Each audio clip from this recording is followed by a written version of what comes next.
You may not know this, but the last Shah of Iran had a twin sister, Princess Ashraf Pahlavi.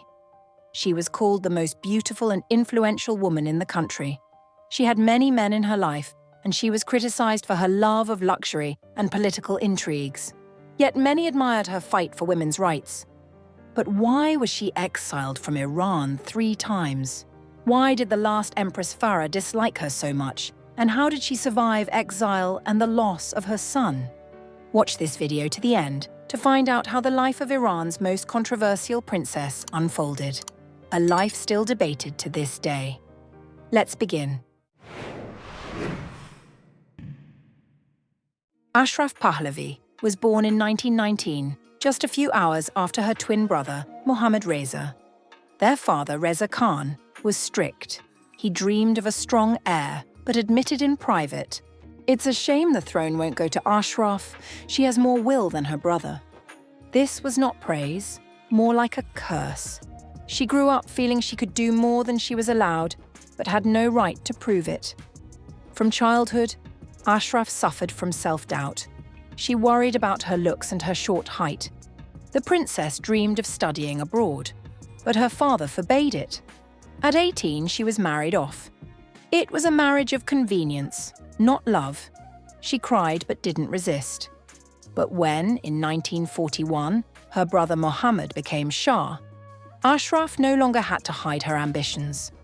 By then, the young Shah's marriage to his first wife Fawzia was already falling apart, and she returned to her homeland in Egypt. So Ashraf took on the role of First Lady. She accompanied her brother to official events, welcomed foreign guests, oversaw charities, and led women's organizations. She quickly became a visible figure, too visible, as people whispered behind her back. One of the most talked about moments was her trip to Moscow to take part in negotiations over the withdrawal of Soviet troops from the country.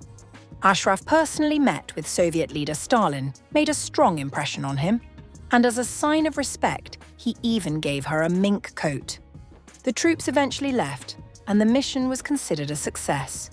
But in Iran, it sparked heated debates, because it was not a diplomat who led the talks, but a woman. She made history not only as the Shah's sister. Ashraf, together with her mother and sister, publicly removed their hijabs, starting a new image for Iranian women. She fought for girls' education and achieved changes that allowed women to study at universities, hold important positions, and have a voice. She was invited to UN sessions, where she spoke at international conferences on women's rights. But in the country, rumors spread that her trips were not only for official purposes. People said she took lovers with her and spent huge sums in casinos. Gambling was her weakness and her vice. Ashraf inspired both admiration and resentment. But how did she get along with the Shah's wives? She got along well with the Shah's second wife, Soraya. Soraya stayed out of politics and focused on trying to produce an heir. And that suited Ashraf perfectly. But with the third wife, Farah, from the very start, there was a quiet struggle for influence. The young empress was confident and ambitious and believed there couldn't be 2 leading women at court.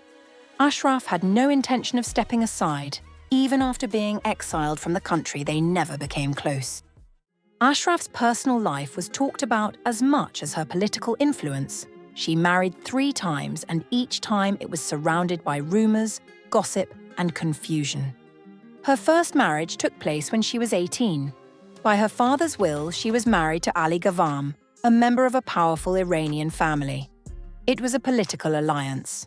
Ashraf protested, cried, but couldn't refuse. In this marriage, her eldest son, Shahram, was born, but she felt like a prisoner, and the marriage quickly ended.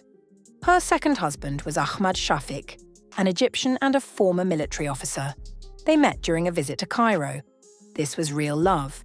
Unlike her other relationships, they had 2 children, but the marriage also ended. Her husband couldn't handle her lifestyle and court intrigues. Her third husband was Mehdi Bushiri, a diplomat and part of the Shah's circle. This marriage was more of a formality. They almost never lived together, but remained in contact until the end of her life. Ashraf knew how to stay on good terms with people she needed. But most of all, rumors were fueled by her unofficial relationships. Newspapers wrote about her lovers, about trips abroad with them, about secret meetings. Some gossip was exaggerated, but much of it was true. Her independence was shocking. This woman never asked permission from her husband or her brother. But why was she exiled from the country 3 times? By the mid-1950s, Ashraf's influence had reached its peak. She had sway over the army, the security services, and business. Even those close to the Shah feared her. Prime Minister Mohammad Mossadegh considered her dangerous and believed she had too much influence over the Shah. He insisted that Ashraf leave the country, officially for a vacation, but in reality, it was forced exile. She went to Europe with her children without a clear idea of when she could return. For her, it was a heavy blow. For the first time in many years, she was out of the game with no access to power.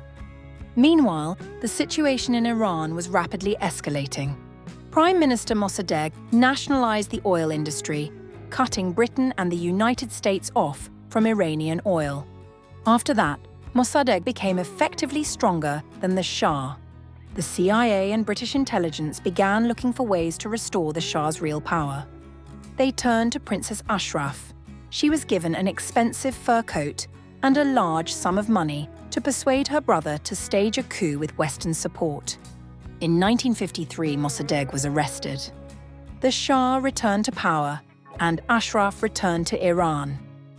Her lifestyle was the embodiment of luxury and extravagance. The princess owned several palaces, villas abroad, and a collection of jewels worth millions of dollars.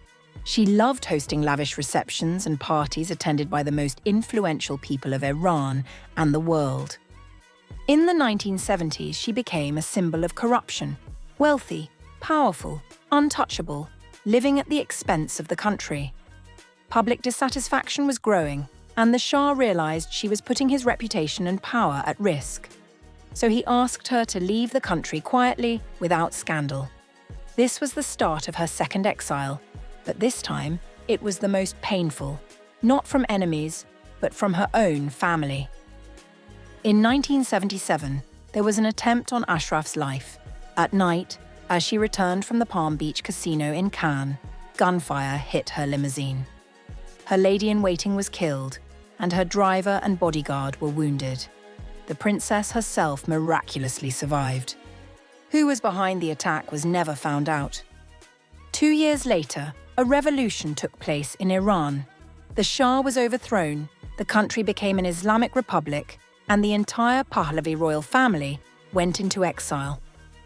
Ashraf could no longer return. This was essentially her third exile, but this time at the hands of the people.